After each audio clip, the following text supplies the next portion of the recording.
The lot of things we do in linear algebra is solving equations, linear equations mostly, efficiently, shortcuts, lots of stuff we do, analyzing linear functions. So we will go into these in the coming slides. And this vector space, the whole notion of this is really crucial to the things we learn later on. And if we go back to the history, it's even like thousands of years ago, during Babylonian times, this solving linear equations took us through, and then in China we see some of the stuff standard, and then a lot of work happened in the past few centuries with the great people like Gauss, Leibniz, and Kramers, and lots of other people. And with Sylvester, we had this matrix notation, of the whole notion of matrix, which actually came from Sylvester.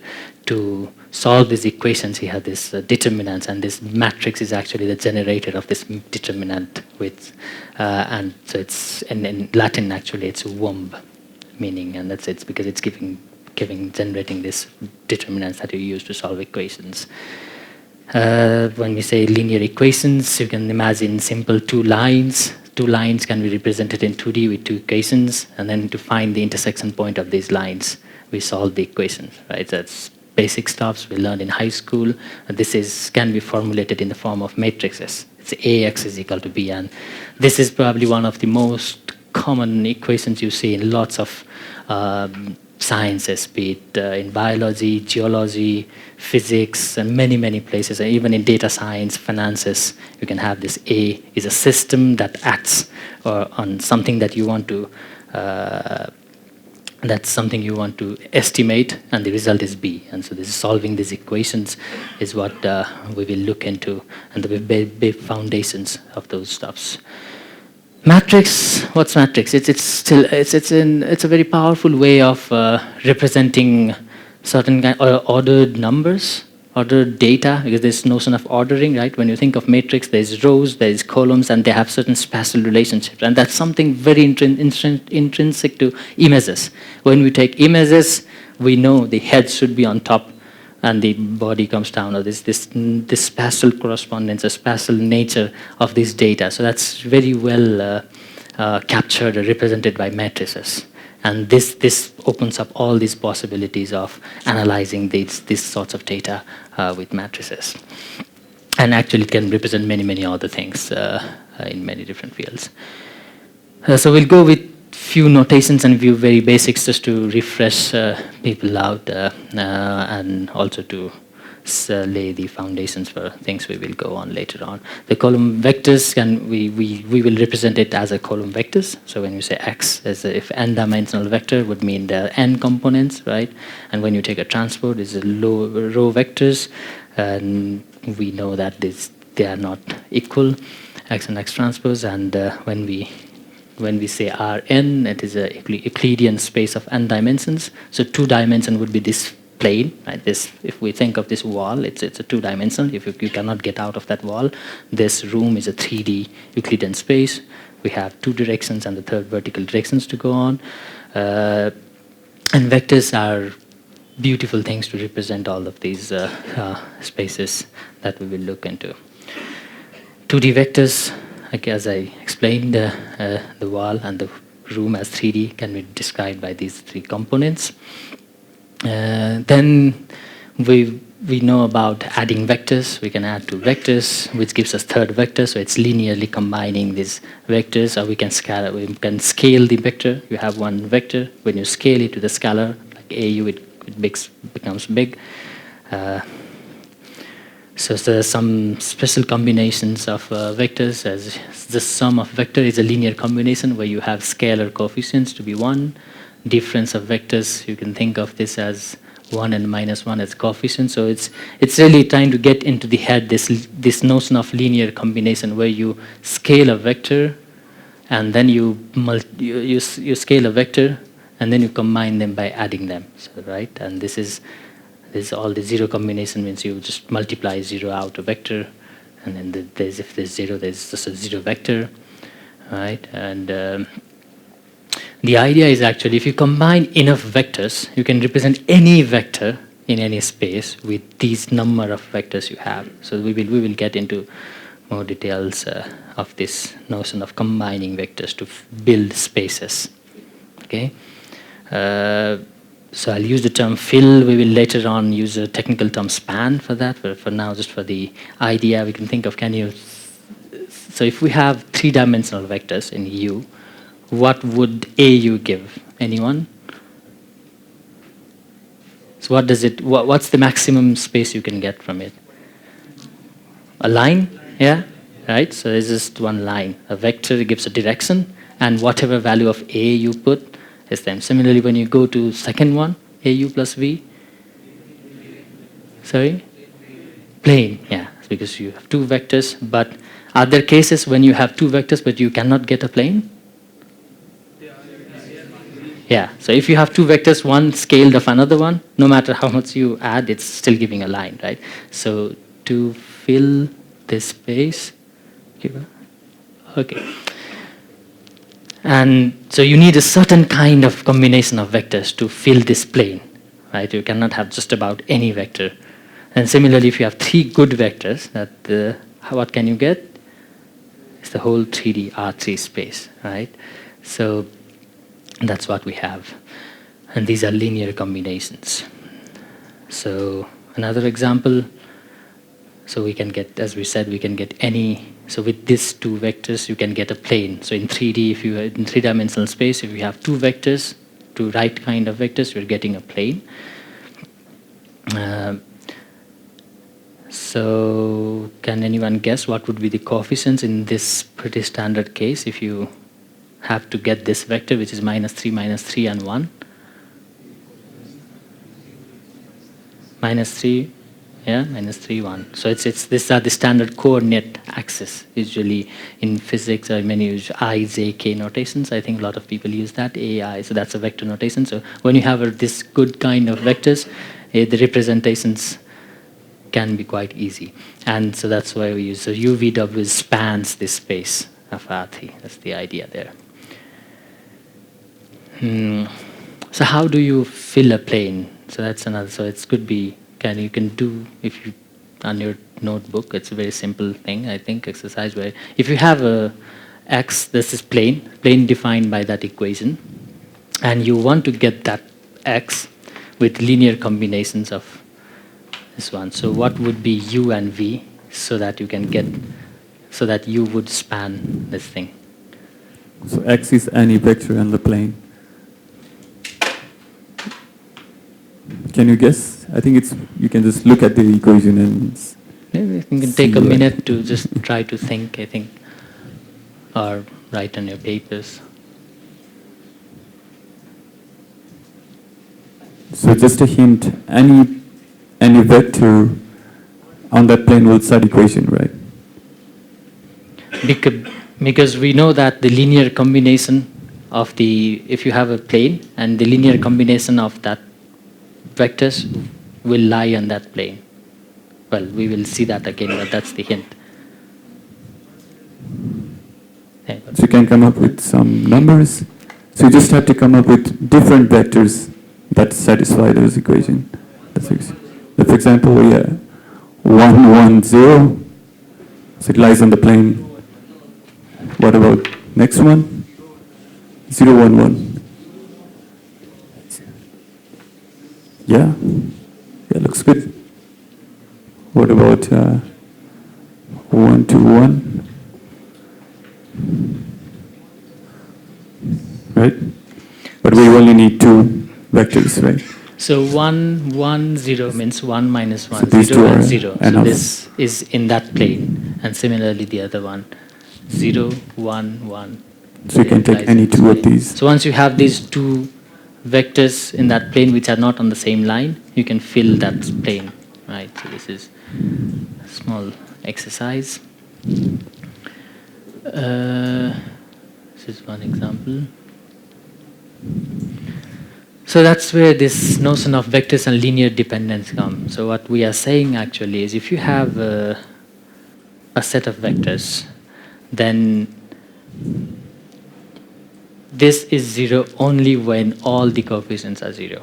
If that's the case, that means it's linearly independent. What does that mean? In other words, is you cannot express any one vector as a combination of another vector. So that means if you have a plane and you have a number of vectors, so So if you have two vectors, so two vectors, let's say one in this direction and one in this direction, you can use the linear combination to fill this whole wall. So any vectors after you have these two, they are not anymore independent. So to be independent, you have to go out of that space. So you need something out of this wall. So because this will give you now the thing. So that's what the linear independence, this notion of linear independence is really important when solving linear systems with matrices.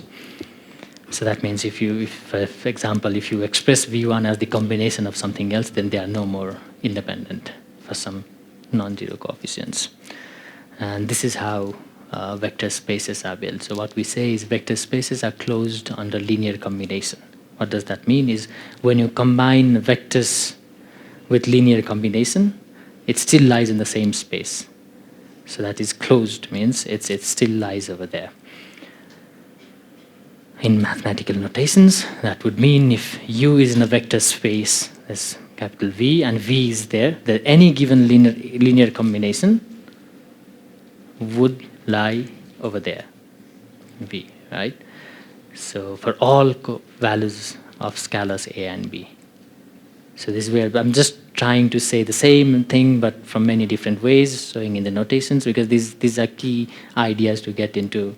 It looks simple actually, but I think it's worth going that. So a question again, is zero vector always in a vector space? So zero vector means it's all zero. The components are all zero. Yes or no? How many of you would say no? How many yes? How many yes? Okay. Can you say in the towards the end why would it be yes? There. The second last row, yeah.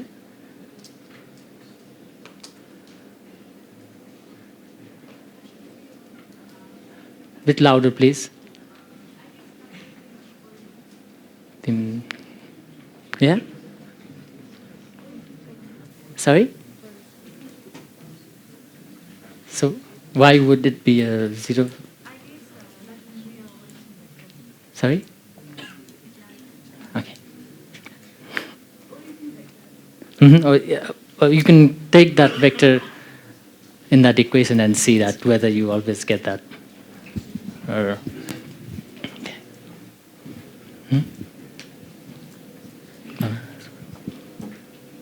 Anyone else? So she says it's the origin vector, that's why it should be. So what would be another way of saying that? Why would zero vector be as in a vector space?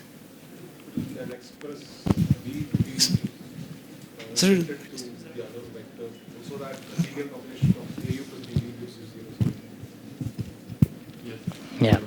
Mm-hmm. So we know that AU plus BB lies on the same vector space, right? So if A equal to 0, B equal to 0, then that should also lie in the space.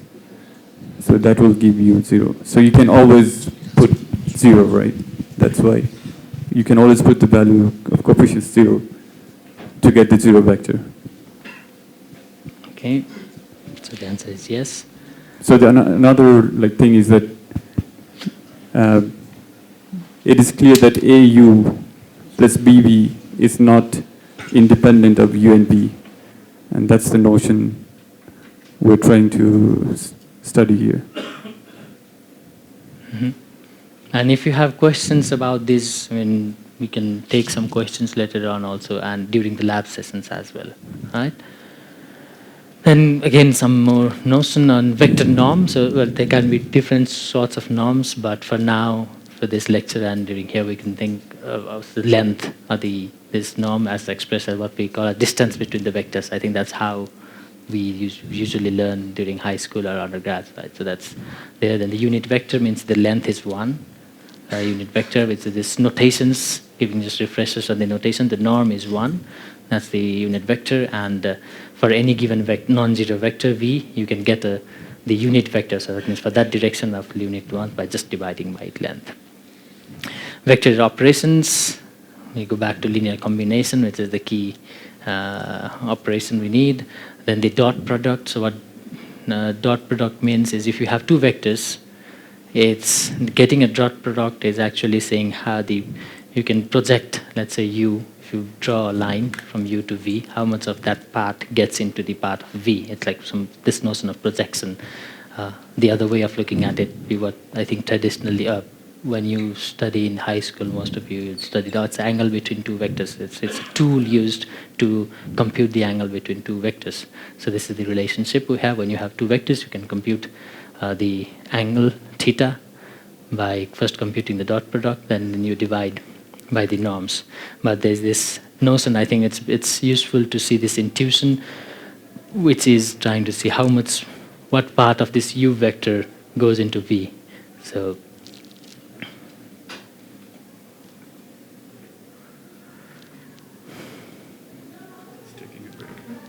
it wants to take break, I think, is it? Okay, thank you. So we have the formula to compute the dot products. That's fine. So cross product. So with cross product, it's a tool to get into a new vector space. We could say that in some sense, because the cross product gives you a vector. So if you have two vectors in this wall, lying on this wall, taking a cross product will give you a vector that goes out of this wall. Right? And this has quite significant meaning in physics. Some of you who are coming from physics background know how important this is for perhaps, is it Ampere's circuit law or different laws, right? Where you have electromagnetism, these things come into play. And so here the UV vector, so the red one is the cross product where it goes out of the plane. The orthogonality is one of the important notions we need to understand. And so when two vectors are orthogonal, then we have this dot product is 0. So for any given two vectors, when the dot product is 0, we know that they are orthogonal. Right? Let's do a short quiz with cross product. So can you say Can you say when you have a dependent vector from cross product? Let's see. Let's go back to the slide. This one? Yes. No, yeah. Back. So here, cross product. So we say that the cross product vector always comes out of the plane. Mm-hmm. But sometimes you don't have that. Yeah. Sometimes it's dependent. Can you guess when you have the cross product vector dependent on U and V?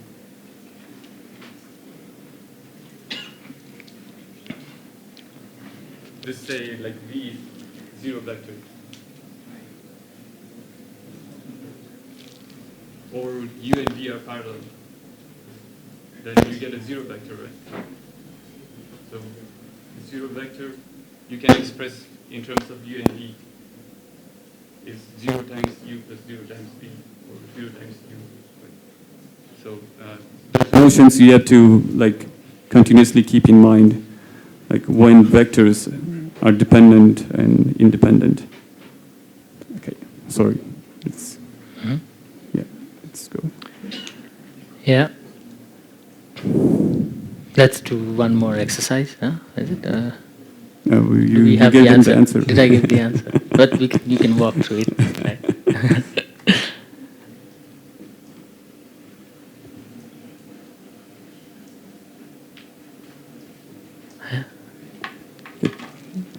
Maybe you want to go back to this slide before. Yeah. Okay. Yeah. Okay. So let's do some.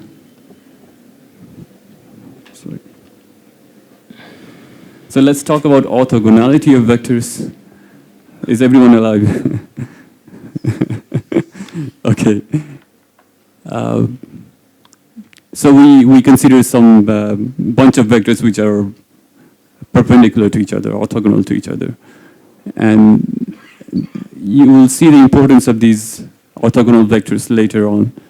But for now, let's say you have n vectors which are orthogonal. Can you say if they are dependent or independent, or can you say something about them? That's the question we are asking. So the orthogonality means that any two different vectors, dot product would be 0.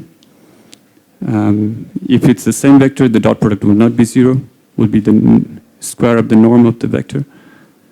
So our task is to prove that, so the answer is that if they are orthogonal to each other, they are always independent of each other. So the solution goes like this. It's very, very short proof, very neat. So you have a sum of, when you say, when you test independence or dependence, you put sum of AI times BI equal to 0. So now you can, if they are independent, all of the AIs should be 0, right? That's the test. So let's say you multiply the sum on both sides by some vector, v1. What will happen? So you dot product v1 with both sides. v1 times 0 is 0. So v1 times a times vi, sum of a times vi will be 0 for everything else except v1, right? So that's why you have v1 times dot a1 v1 equal to 0. Then, but we say that v1 is not 0. We are not considering 0 vectors, which means a1 should be 0. And you can repeat this for all vectors. You can multiply by v2 and see that a2 is 0. So this is a really important notion, and this is why we prefer to have orthogonal vectors. This is also part of the reason we express many spaces with orthogonal vectors, because they are always independent. So that's the result here. So this is just a small reminder, like we talk about vectors, we talk about sets, and sometimes we use vectors when you use vectors. So one simple rule is that vectors have ordered components, right? So x2, you have x is x2, x1, x2. So x2 is not the same as x1. Order matters. In sets, we don't consider the order. They are equivalent. So for example, in R2, a plane, a 1, 0 vector, 1, 0 point and 0, 1 point, they don't have specific order. You cannot order them anyway. So the set doesn't have the notion of order.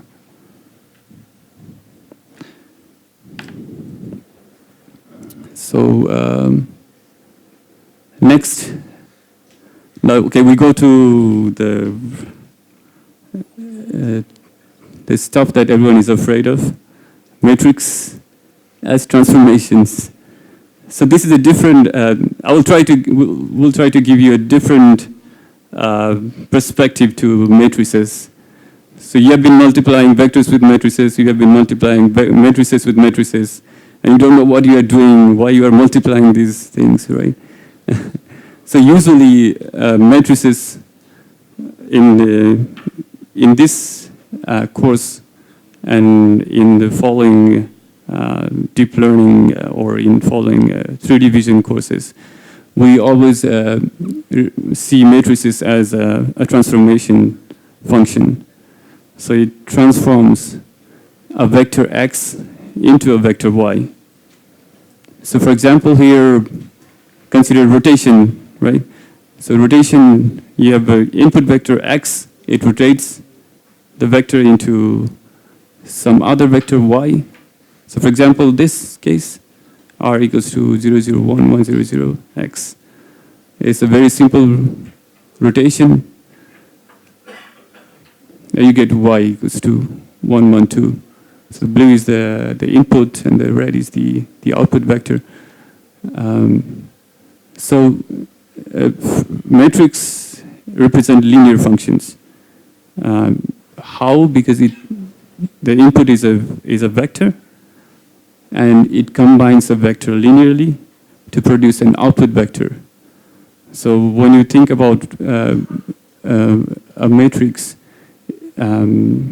always think about functions, linear functions, and you have been studying functions also all the time, and many things later on with matrices, if you do so.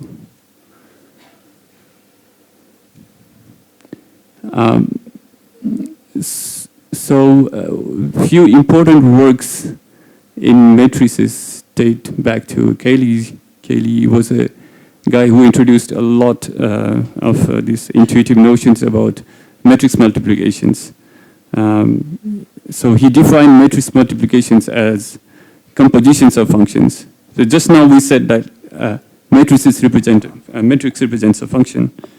So what about two matrices multiplying? What do they represent? Why do you even multiply two matrices? So the answer is simple. You want to compose the functions. You want to find a function that is equivalent to applying two different functions. So when you rotate twice with R1 and then R2, it is equivalent to rotating with a single rotation R2 times R1. So that's what matrix multiplication means. And this was introduced by Cayley a long time ago, where he did this in the perspective of rotating transforming vectors.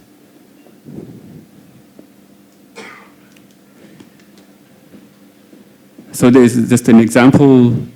So R1 is some rotation, R2 is some rotation, and R2 times R1 is this rotation we were looking at, right? So if you multiply by first R1, then it will produce this green vector from the blue vector. Then you multiply by R2, then it gives you the whoa, didn't like linear algebra. So that's the notion of transformation and multiplication.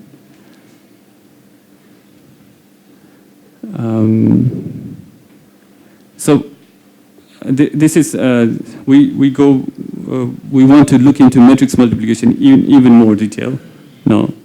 So we already said that it's a linear function. It represents a linear function. So how a linear function? So this is where we study that. Let's see, A is some matrix, and we have X, a vector. So we want to see what is A times X. So it happens to be simply a linear combination of each of the columns of the matrices by the vector components. So you take the first column, multiply by the first scalar, which is the first component of the vector. You take the second column, multiply by the second component of the vector, and take the third column, and so on. So easily you can see that you need to have the same number of columns as the same number of components in the vector. So this is, I guess, maybe it's a new way to see matrix multiplication for many of you. Yeah, I think if we remember most of the courses we learned, I myself don't remember giving this notion when we learned matrix multiplication, but this is, I think, really good way of looking at this, because it helps a lot when you think of system of linear equations later on, right? So it's just linear combinations of columns. So each column is a vector. This is what we have been talking about for the last half an hour, right? Linear combination. And now matrix multiplication, matrix times vector, is also a linear combination. So we will carry on with this for the next 2 hours or so. But with good examples, I hope. Right? With different new stuff as well, yeah. So this is just the carrying on with that notion. So you can represent a matrix as a bunch of column vectors. So the number of columns is equal to the number of these column vectors. So, I mean, let's get back to the topic. Why do we do linear algebra? I think the foremost, historically as well as in terms of application, it is to solve equations.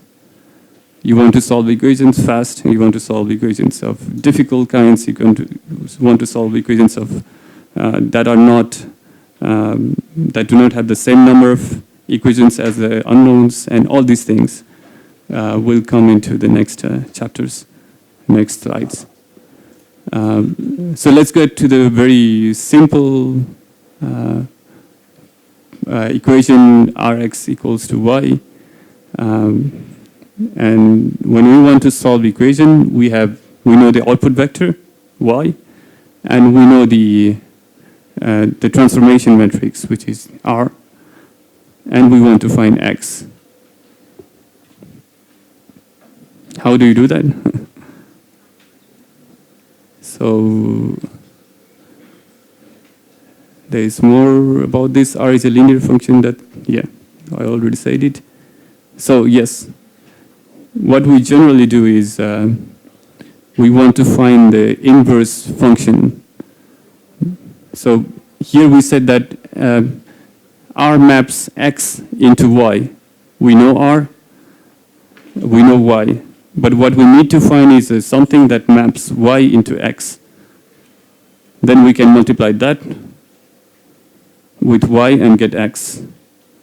So this is why we find the inverses and all these. When we solve equations, we use different methods. Like there is Cramer's rule, there is Gaussian elimination, and all these things are just one way or other of finding this inverse function from y to x. So when is it difficult to solve? When R is not invertible, what do you do?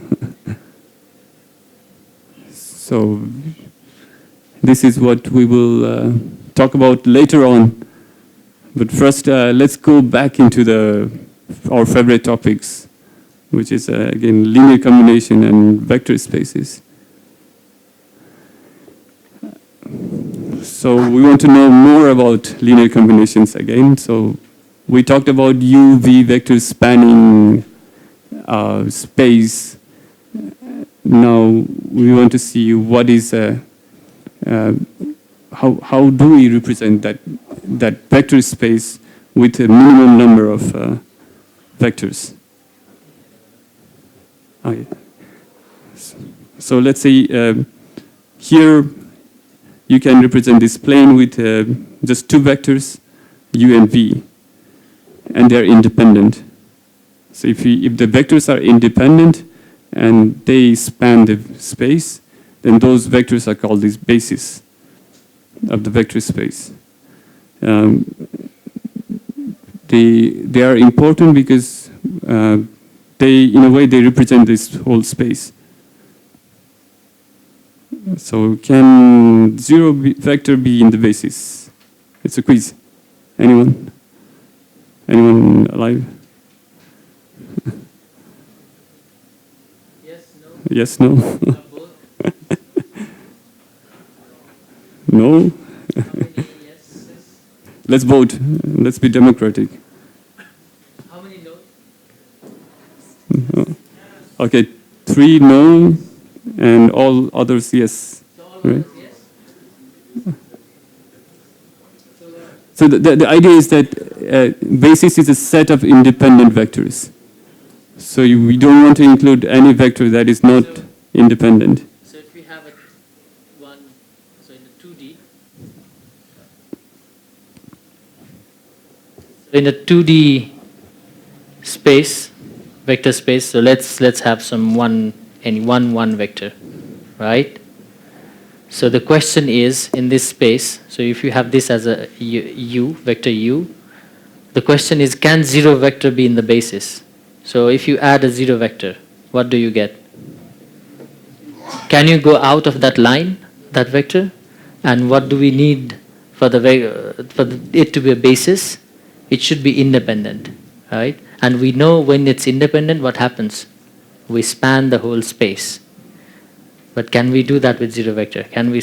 So what would that mean? Is it a basis? So it can never be in the basis. So basis is like a collection of vectors. So here it's U and V are basis for this plane. Of course, 0 also lies in the plane, right? We already established that. 0 lies in this space, but it cannot provide additional information. In a way, you can see that it doesn't provide anything extra. So it's not in the basis. So it goes back to what I said earlier about good vectors. So if you have two vectors on this wall, to be a basis for this 3D space, there has to be the vector on the outside of the wall to fill the width. So that's this set of these vectors forms the basis of that space.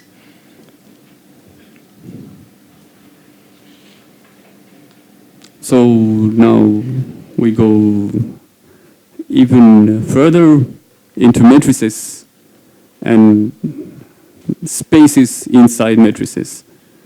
So matrices have, we already said that matrices can be represented as a bunch of vectors, right?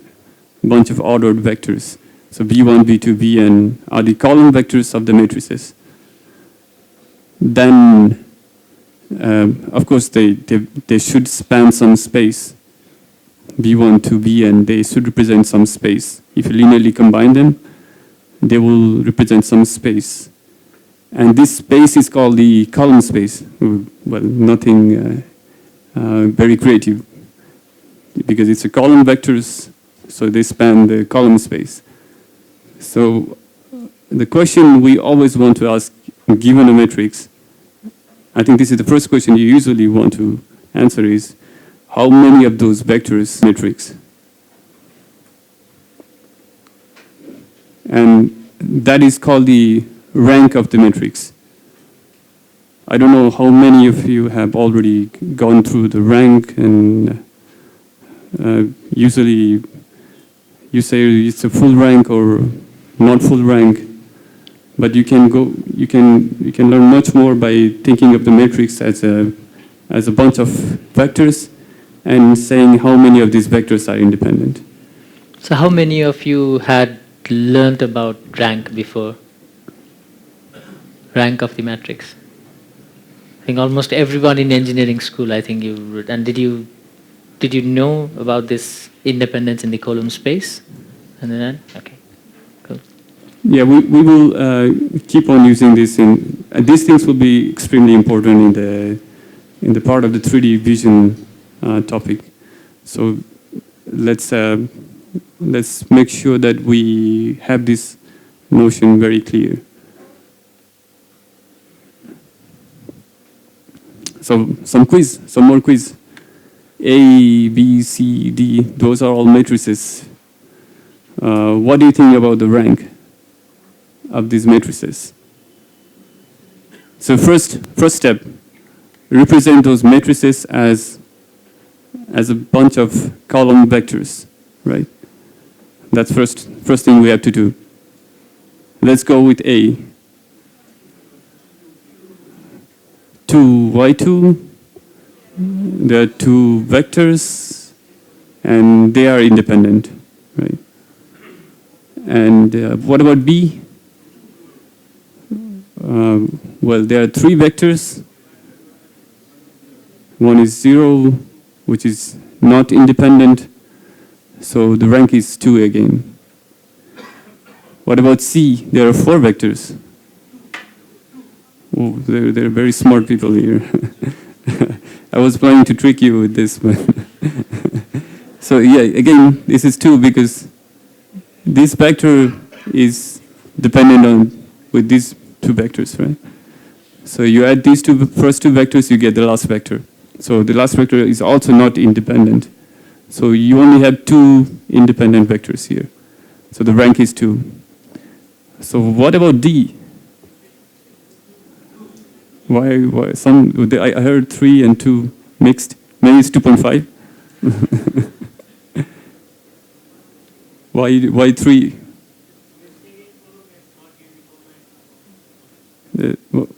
Is your answer for 3 or for 2? For 2. Yeah. So there are 3 vectors here, but those 3 vectors are not independent. We can simply, let's represent the first vector using those last 2 vectors. We can, right? So 1/4 times second vector plus third vector equal to the first vector. Let's check, is that correct? 1/4 times second vector plus the last vector equals to the first vector. So they are not independent. So you already get this notion that the maximum number of independent vectors cannot be more than the dimension of the matrix. So actually in this problem, we don't even need to try to work hard to find the combination, because we have learned that in 2D, so because this is 2-dimensional vectors, right? So it can only span a plane, a 2D space. So as soon as you have 2 vectors that are linearly independent in a plane, like again going back to this wall, you can fill the whole wall. So whatever extra vector you put in, it will be a combination of those 2 vectors. So we don't even need to try to find out what combinations it need. So it's very, and there's 2 rows with this 2 dimension means we cannot go beyond 2. No matter how many more columns you add in D, the maximum rank you can have is 2. So that's the column space of that matrix D. Right. So this is what Bishesh was just talking about. So this is simply saying that you cannot have a rank more than the dimension of the matrix. Let's say there are n column vectors, then obviously there cannot be more than n independent column vectors. So it has to be less or equal to n. Similarly, if the number of rows of the matrix is m, it means that the dimension of the output vector is at maximum m. Is m. The dimension of the vector in the output is m. So you only need at maximum m vectors to represent that space. So that's why you have these theorems.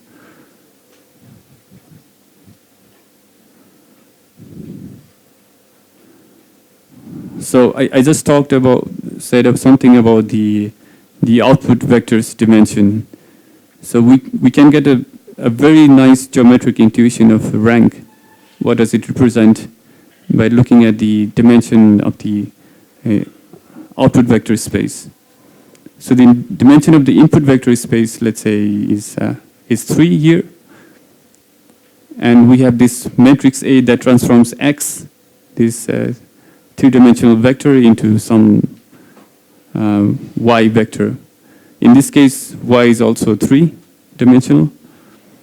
But you will see that the matrix has only two independent vectors, column vectors. So its rank is 2, which means that the output vector will also lie in a 2-dimensional vector space, which is a plane. Although it's in R3, but it will always be in a plane. So that's what rank means. If the rank is 1, it will be a line. Or if rank is 2, then it will always transform the vector into a plane. So this will be also very important when you talk about transformations. And 3D vision is all about transformations, transforming things to images, transferring images to other images, and all these things. And we will use this notion all the time. Yeah, and this also links to what Azad said earlier about functions, looking at matrices as a function. So it's taking input, this X is its vector as input, and then it's transforming it, or it's changing that into something else. But these properties of these matrices, how it transforms this input and output, it defines its certain ways of doing things. So here, it's whatever vector you give in 3D, in this 3D space. So you could think of, again, going to this room, you have whatever vectors you give that matrix, it will always project that or transform that into the wall. So this gives it this characteristic rank, right? And yes. So into more complicated stuff and more new terms, kernel of the matrix. But we already have worked out a lot for this already. So simply saying kernel of a matrix is the non-zero solution to a matrix times vector equals to 0. And if it satisfies if it is satisfied by x other than 0, then that is in the kernel of the matrix. So it's a property of the matrix. That is, how can you combine the columns of the matrix to get 0? And that's then the solution to that is the kernel. So what do you think about this? Can you imagine some kernel already?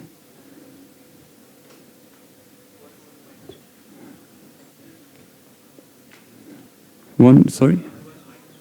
1 minus 1. Oh, nice. Yes. So that's in the kernel of the matrix. So what do you think about what does kernel represent? So here we talked about linear dependence and linear independence. So when does a matrix have a kernel? Can you guess?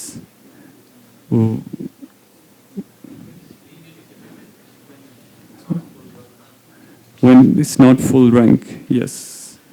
Meaning when you have less than n independent columns.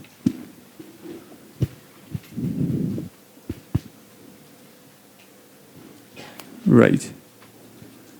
So here, yes, for example, 1, 1 minus 1 will satisfy this ax equal to 0, and so this is in the kernel.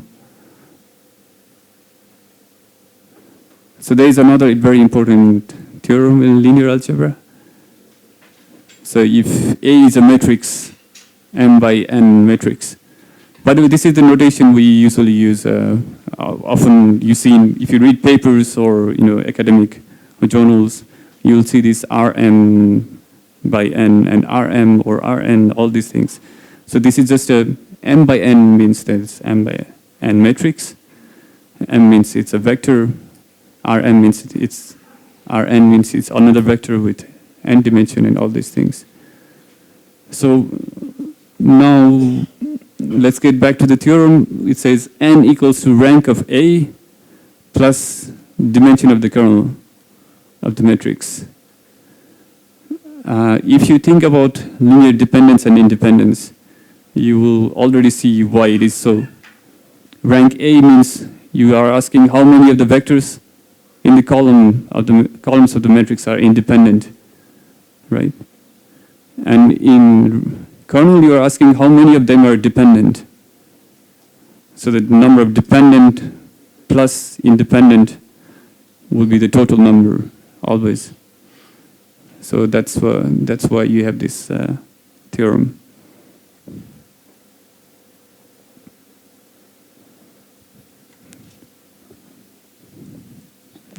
Okay, so let's go more into depth. Let's discuss. Do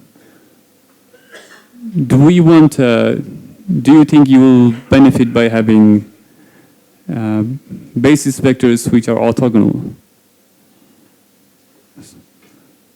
So consider this.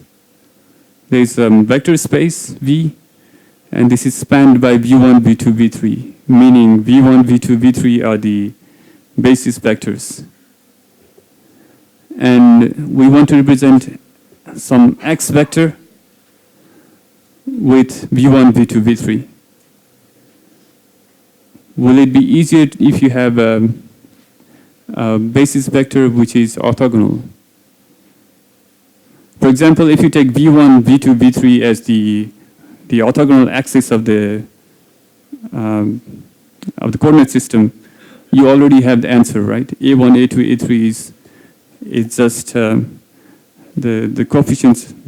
The coefficients are simply the coordinates. What if the vectors are not not 1, 0, 0, 0, 1, 1, this coordinate axis, but some other orthogonal coordinate axis, some other orthogonal axis. So so I want you to take a minute or so to okay. V1 dot product. Why? Well, yeah, you're right. But I was thinking maybe everyone will come up with the answer. So how would you find the coefficients? Can you think of a very easy way?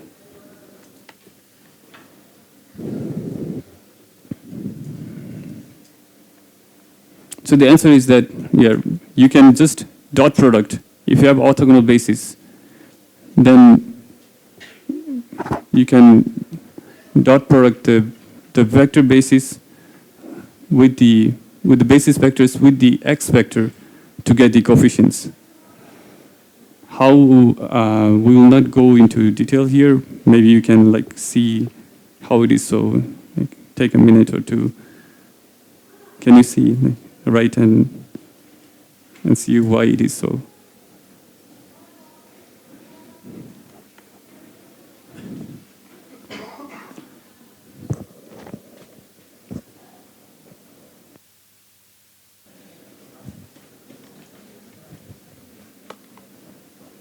So let's go to the next stuff, pseudoinverse. So why are we talking about pseudoinverse? The reason is that we want to solve equations ax equal to b. And sometimes a are not invertible in the sense of inverse matrix. There is no inverse matrix of A because it's not square anymore. When does that happen? If there's more number of rows than columns, for example, then you want to find the pseudo-inverse to solve the equation. So one thing you will see that all this time you have been usually solve equations with the same number of unknowns at the same number of equations. But in real life, it is never the same. It's always different. Either it is less or it is more. And you still want to solve, let's say, consider the case where you have more equations than unknowns. Then that's good news because you have more things to get your solution from than you need. You could throw away some equations. That's one strategy. Or you could solve these equations by minimizing that error, ax minus b norm error, which is saying that you are checking how each of these equations are satisfied by your solution. So the solution that satisfies the best all the equations is your solution. And you can use calculus, simple vector matrix calculus to derive this. So you can get this by x equals to pseudo-inverse of A times B, which is given by A transpose A inverse A transpose, and then times B. And this is called the very popular, probably one of the most used equations in linear algebra, the least square solution. You're solving equations and in the least square sense. So can you guess when it doesn't work? It's already there. b equals to 0. So y doesn't work if you have b equals to 0. If you want to solve ax equal to 0, how would you use this? Or what do you get if you use this? Yeah, you always get x equal to 0, right? There is no way you would get any other solution if you use pseudo-inverse here. And we already established that there are solutions to ax equal to 0 other than zeros. And it is important to get to these other than 0 solutions for x equal to 0 that you cannot get by pseudo-inverse.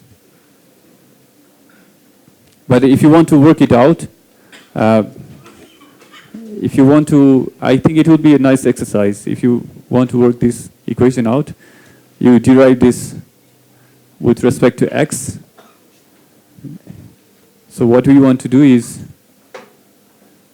you want to minimize this ax minus b square, right? And what is the minimum? When the first derivative is 0. So you can apply this calculus, simple calculus, to obtain that solution, if you work it out. Oh. I think, Taman, it's out of battery.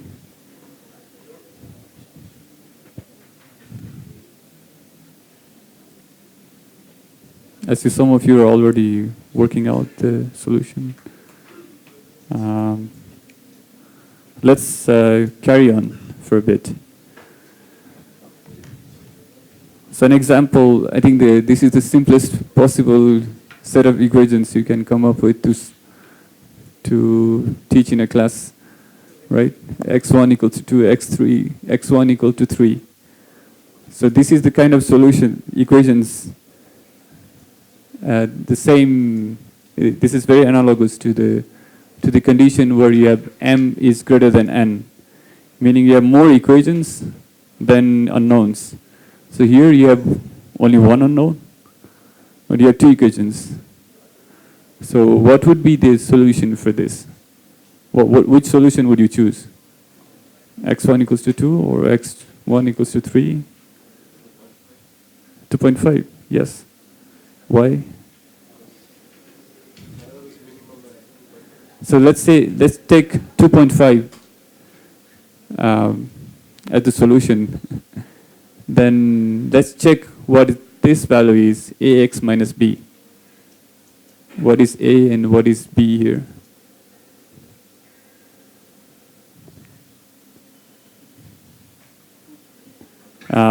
Let's work it out on the paper. What is a and what is b? And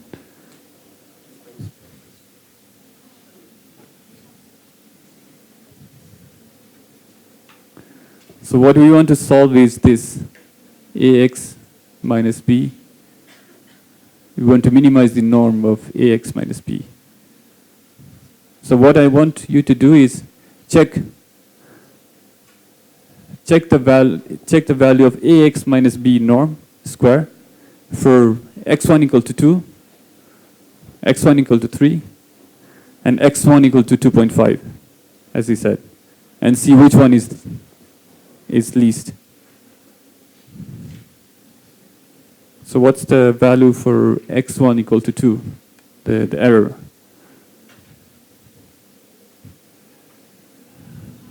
So we are already into this domain of optimization now, because we're saying that ax minus b, ax equal to b might not have the perfect solution that satisfies all the equations, but we want to optimize for the best solution we can have.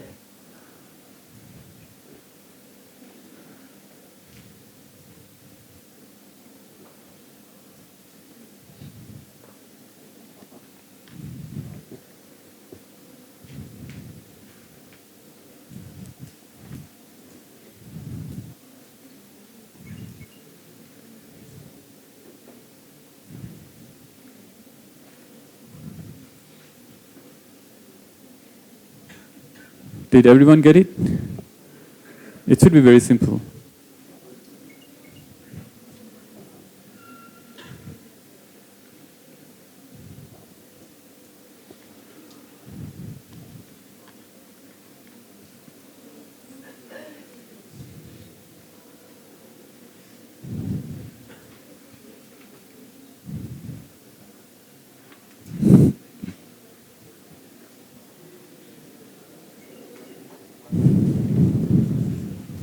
So if you want help, we are here. Anyway. Found the answer? What was the error for 2?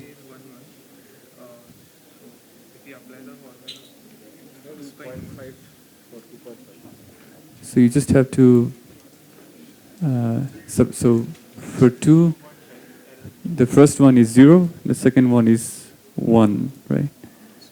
Yes. Yeah. In the other case, if you take 3, first one is 1, the error is 1. In the second case, it is 0. So the total is 1. If you take 2.5, yeah, you're right. You have, like, first one is 0.25, second one is 0.25, and the total error is 0.5, which is less than all these values of 1. So I hope you got the notion of what. Yes, but we'll check, do this in the lab more if you didn't understand something, or I think we covered a lot of topic in linear algebra today in a single day. Usually this is taught in a matter of weeks or so. So we can, if you have some questions, you can ask and we can discuss in the lab or here as well.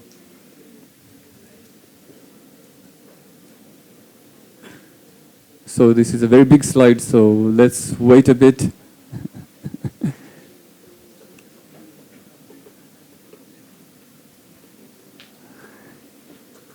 So as we talked, I think one of the most important thing we want to do with linear algebra is solve equations. And this is the summary of what happens in which cases and what do we use. Yeah. Did you ask something? Yes. Yes. 3.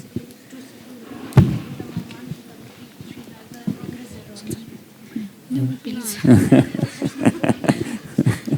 You can take this one. Oh, it's 3. Yeah. Yep. So you have to sum these errors to get the total error. It will be 1. One. We have to sum this error. Yes. 0.5. So this one is the list. So what happens when you, 0 point, if it's, yeah. This one is the list. Yes. So we are looking for this one. Yeah, the answer is 2.5, right? Yes. So that's we wanted to optimize for the list error.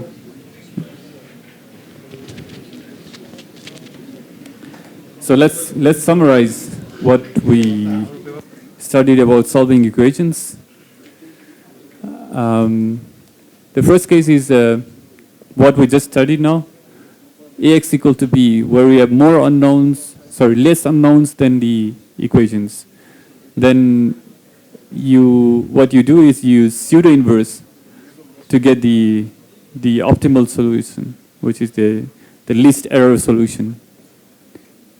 You might or might not get you might or might not get solution that satisfies all the equations in the first case, but it will be the best possible solution you can have. Then in the second case, which is the classical thing we all do every day in class, every year, right? We want to solve Ax equal to b, where A and B have X and B have the same dimension. That is, A is m by n matrix, n by n matrix, square matrix, and it's full rank. Then you have like many methods Sometimes we use this Kramer's rule, sometimes we use this directly compute the inverse and multiply. And there are things like LU decompositions, which we will not talk about today, like matrix decompositions. Or we use Gaussian elimination. So the thing about Gaussian elimination is that it uses the least number of multiplication and these operations to compute the solution compared to all the other methods. And it was done by Gauss like a long time ago. So this is still the state of the art to solving this normal set of equations. Now, less independent equations than unknowns, then you are in trouble, right? You don't get solutions. You don't have unique solution. What do you get in this case? M is less than n. Do you give up, like there's nothing to do? So what do we generally get with this is you don't get the exact solution, but you get where the solution is. You get a subspace, smaller space than the matrix of. You get a smaller space where you know the solution lies, but you don't know the exact solution. Even if you know, like this space where your solution lies, sometimes this helps a lot to find the exact solution, because you might add another constraint, you might have other equations that will help you get the exact solution. So it's like if we go back to the example of a room and the vectors in this wall, so you could imagine you're trying to solve the equation where you are trying to get a vector in this 3D space, right? Because when we are solving AX equals trying to get X, and we don't know in the beginning where this X lies, but when there's no, so if it has a unique solution, it means there will be one unique vector out of this whole space that is the solution. But in some cases, we don't have that. We can still say, oh, we don't know the exact solution, but we know that this vector will definitely lie in that wall. So that's already getting a step closer. And in many real systems, this kind of knowledge can already be useful. So that's what he's saying over there. No unique solution. So any given vector in that wall is still a solution, but we know that. So for anyone who is interested to learn more on this, for example, if you have AX equal to B with less equations than unknowns, and you want to find the solution of X which has the least norm, meaning X, you are minimizing the norm of X at the same time, you can find a unique solution to these equations. But we will not go into this because this is not too helpful for next courses for us. And for that you have a different pseudo-inverse that you can look into if you are interested. So on to the next topic, square matrix. So we're now talking about square matrices, and specifically some properties of square matrices. So what does a square matrix mean? It means that you have a vector, n-dimensional vector, that is transformed into another same dimensional vector, right? So if a matrix is square, it means that it takes the input and output vectors have the same dimension. So it helps to think again in terms of transformations, matrices transformations. So for example, here the image was transformed by some matrix into this image. And if you think about vectors in the image, certain vectors remained unchanged here, and certain vectors changed. Can you see which one changed and which one didn't change? There are two vectors here, the red and blue. red changed and the blue didn't change. Right, so let's see what that is. Which means that, so eigenvectors are those vectors for which if you transform them, you get the same vector with a same or different scale, with some scale. So for example, here you take the blue vector, you transform this with the matrix A, with some matrix A, and then you get this blue vector. Here in this particular case, even the scale is 1. So, and that's why this blue one is the eigenvector.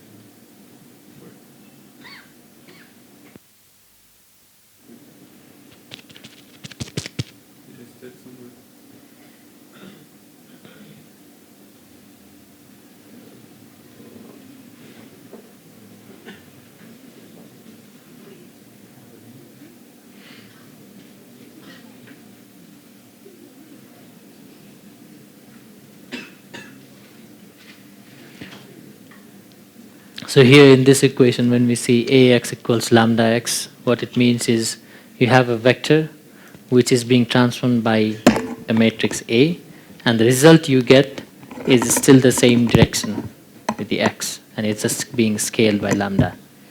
So we don't, it just scales that vector in the same direction.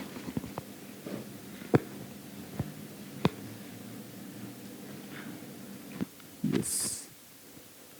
Check. So, okay. Let's check the next one.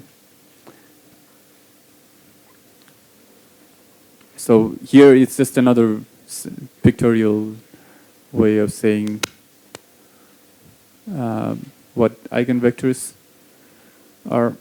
So consider this example. A is some transformation matrix, and you have input x1, 2, and you transform x with A, then you get B, 1, 5.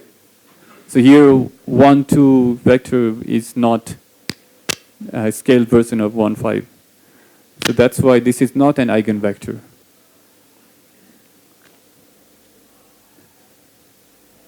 Whereas if you take x equal to 1, 1, then you transform x with A, then you get B2, 2, which is 2 times x. So this is a eigenvector. So you have to see that this eigenvector is a property of this matrix, if transformation. Because if the transformation changes, this eigenvector changes, and every transformation has some eigenvectors.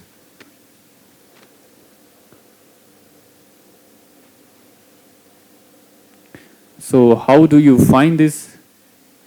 We will not go into detail, but the answer is there. What we are solving is Ax equal to lambda x. So what you do is you take lambda x on the left side. You want to do A times x. Then you do minus I, which is an identity matrix, times lambda x equal to 0. And you solve that equation. It will be a polynomial equation. Is everyone familiar with like polynomial, what polynomial equations are? Just not linear equations, but like equations with higher degrees. And then you get the eigenvalues and eigenvectors. So another simple example is so this is the netapolar temple, and then you transform it with this A matrix, then it becomes slanted. And here, like in the same as before, the top, this blue line on the top, it didn't change or scale, and so that's an eigenvector with eigenvalue of 1.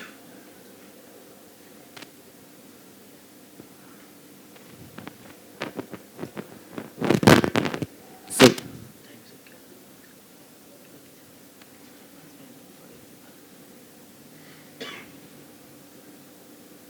what time is the break? 3 o'clock. Okay, let's continue after the break then.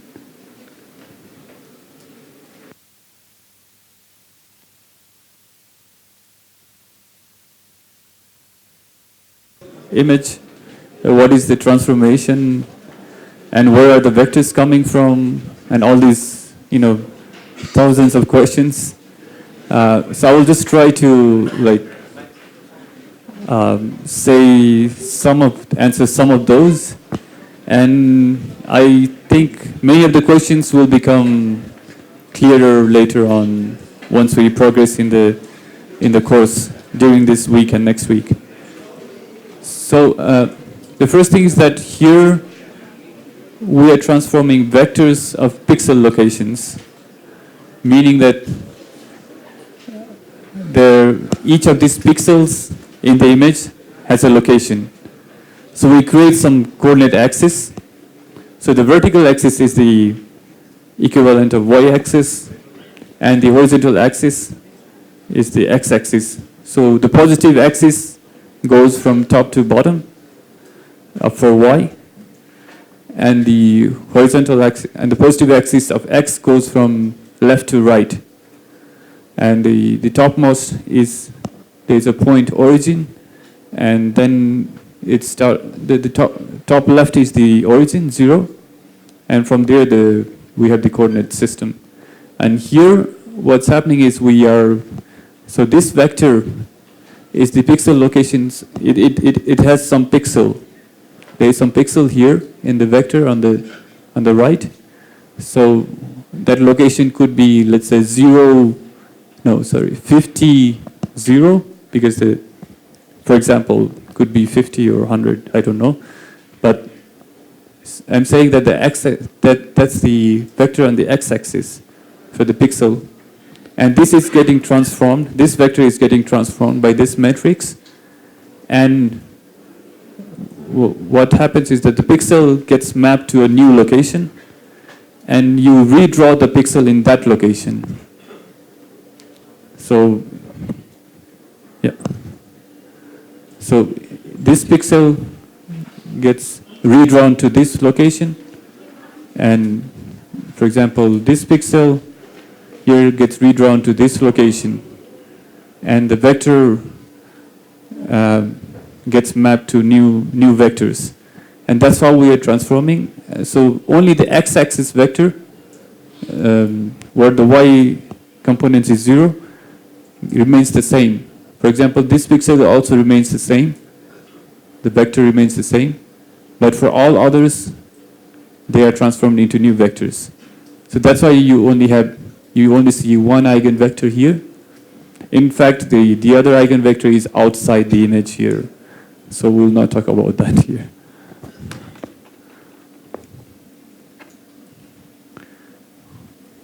So now, we talked about rotations a lot. I think there are a few things we have to say. First thing is that in 3D geometry or 3D graphics, you might have played with rotations, and you represent rotations by a 3x3 matrix if it's a 3D vector. If it's a 2D vector, you can represent it by 2x2 matrix. So for 3x3 matrix, if you compute the eigenvalues and eigenvectors, you actually make a third degree polynomial for that. And from there you only get one real eigenvalue and eigenvector. The others become imaginary, or complex. So what is that real vector? Can you guess what does this vector represent?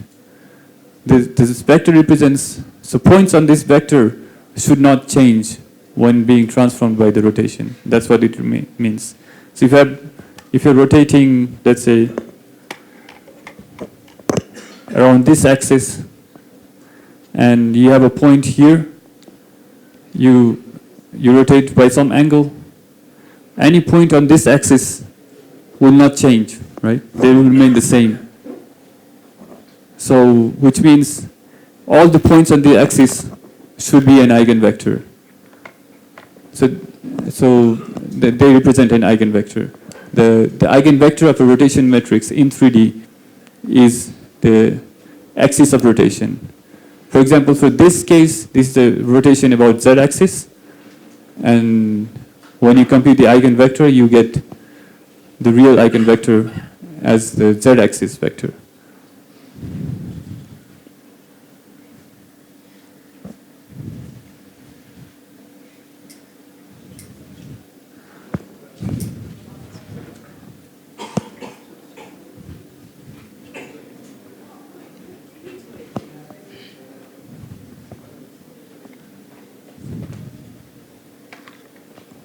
Okay, so this is just in case you read some academic papers and you see a bunch of symbols, right? How many of you have read are reading or read academic papers, like journals or? So already few, right?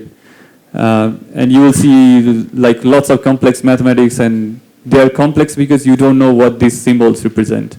Sometimes they are just complex because you don't know the symbols. So you'll see this symbol a lot in any paper or any academic paper in linear algebra. It just represents n by n square matrix. So this is a set of all n by n square matrix, but they use a fancy symbol like this and to represent that. So there will be some paper reading later on, so you might have this in that. So these are all the sets of square matrices which are invertible.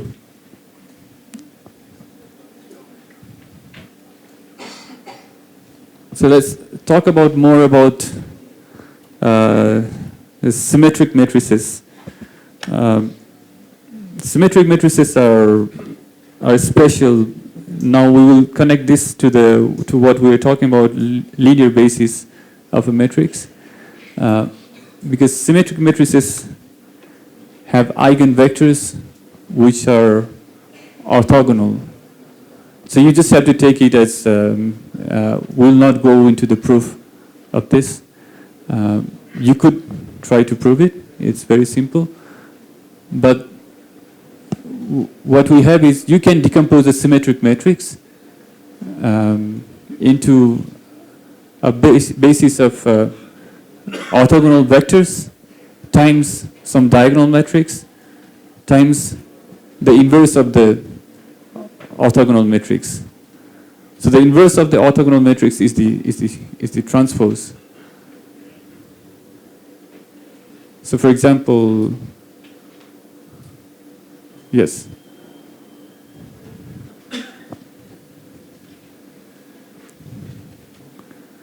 So the other way to view this sort of transformations, symmetric transformation, is that because orthogonal matrix represents a rotation, you can always think of this transformation as first an inverse rotation followed by shearing. We'll see what shearing means later, and followed by the same rotation. So shearing just means scaling.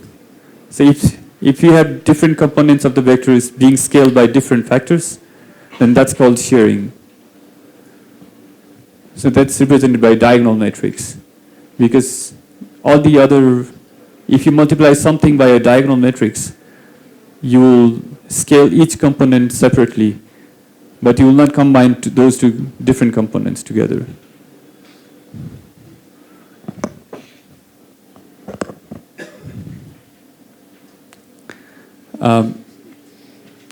There's also skew symmetric matrices, which is just saying that when you transpose the matrix, you get the negative of the matrix.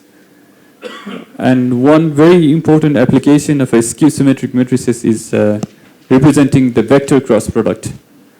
So I want you to try to see how it is. So if you have two vectors, u cross v, and you want to do a vector cross product, how do you represent that in terms of matrix product? And so this is the answer. Can you see why it is? Can you work out the, let's say you do v equals to v1, v2, v3, then what would be the cross product? So let's do this. You have u equals to u1, u2, u3, and v equals to v1, v2, v3.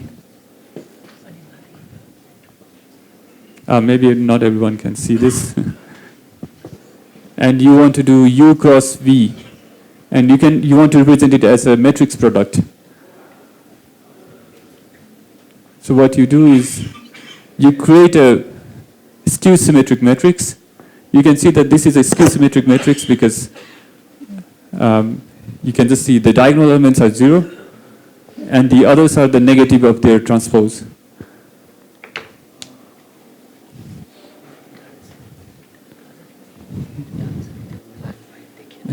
Okay. Yes. Yeah. So let's just see what normally you would do to compute u cross v. So you do something like u2 v3 minus v2 u3, and similarly u3 v1 minus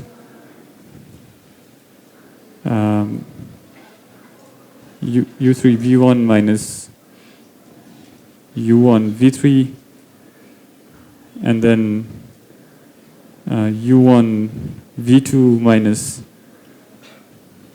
u2 v1. This is this cross product vector, right?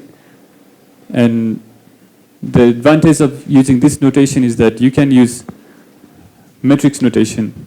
So all your equations of linear algebra with matrices, you can express nicely in compact form. This we will see in the 3D vision when we study the geometry of the cameras. You will see that this will be very important.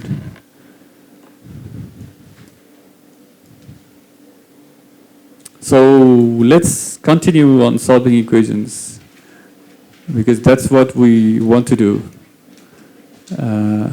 all the time. We have matrix. This time we have ax equal to 0. And we saw that we cannot solve it with any of the mentioned previous ways, right? We cannot do A inverse 0 because that would be 0. We cannot do pseudo inverse, that will also be 0. So how do you solve it? So for that, we need to go to something called a single value decomposition of the matrix. So this is quite dense to go through, and you might not understand all this, but I just want you to take this message from here. If you want to solve ax equal to 0, some equations like that, what you need to do is you need to decompose this A matrix into these singular value decompositions. Once you do that, you will get the solution. So I will just take you through how you get the solution. Why decomposing this means that you get a solution to x equal to 0. So first we have to talk about what matrix transformation is in terms of transforming vectors from input to output. It is just So for every matrix A, there are sets of orthogonal vectors, which when you transform, will become another set of orthogonal vectors, but scaled. So these orthogonal vectors are unit vectors. They are V. When A times V, when you do A times B, this becomes another set of orthogonal vectors, but now these vectors are scaled differently. So you have to take it for a fact. We'll not go through the proof and things. So every matrix transformation can be thought of that way. So once you realize that, so V is a set of orthogonal vectors, matrix representing a set of orthogonal vectors, and U is also a set of unit orthogonal vectors, and the scaling is represented by sigma. As we talked about earlier, you can represent scaling of components by a matrix where only the diagonal elements are non-zero and the rest of the elements are 0. So once you have that, now you can write, so V is an orthogonal matrix, and you can invert it by just transforming, transposing it. So you take V to the other side, then it becomes A equals to U sigma V transpose. So this is the matrix decomposition. And you have U sigma V as the result of the decomposition. So when you solve AX equal to 0, let's take an example. You don't need to go through the numbers. Compose A, you get V, U, and sigma as result. And what we want to find is the value of X for which AX equal to 0. So when you see A times V, then what you're doing is you're multiplying A by each of these columns, right? A times first column is some value, some vector. A times second column is some vector. A times third column is some vector. And in the second case, it's the same. So let's go back to U.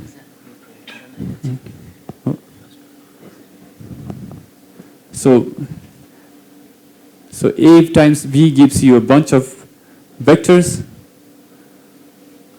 U times sigma also gives you a bunch of vectors. But when you see the structure of sigma, it will be clear that here the last one is 0. Which means that if you multiply U by this, if you multiply, yes, U by this, the last part will be 0, which is corresponding to the last column of A times V. So what you have in the end is A V1 V2 V3, A times A V1 V2 V3 equals to U sigma. And you will see that when you do A times V3, you will have 0. So V3 is an orthogonal vector. So it's an orthogonal vector of the vectors V. So that's why V3 is the solution to this equation. So this is really, I mean, this is not easy to go through all this if you are new to single value decomposition. There are some facts I am not going into detail, like how we are actually getting these decompositions. So if you are confused, just take this message that if you want to solve Ax equal to 0, then you decompose A into V, U, and sigma, and take the last column of V as your solution. So that's more or less for linear algebra, and this is what in the end we find the kernel of the matrix. So next we will go into more into 3D vision, where we will combine all these results, all these results of linear algebra into applied science, applied topic.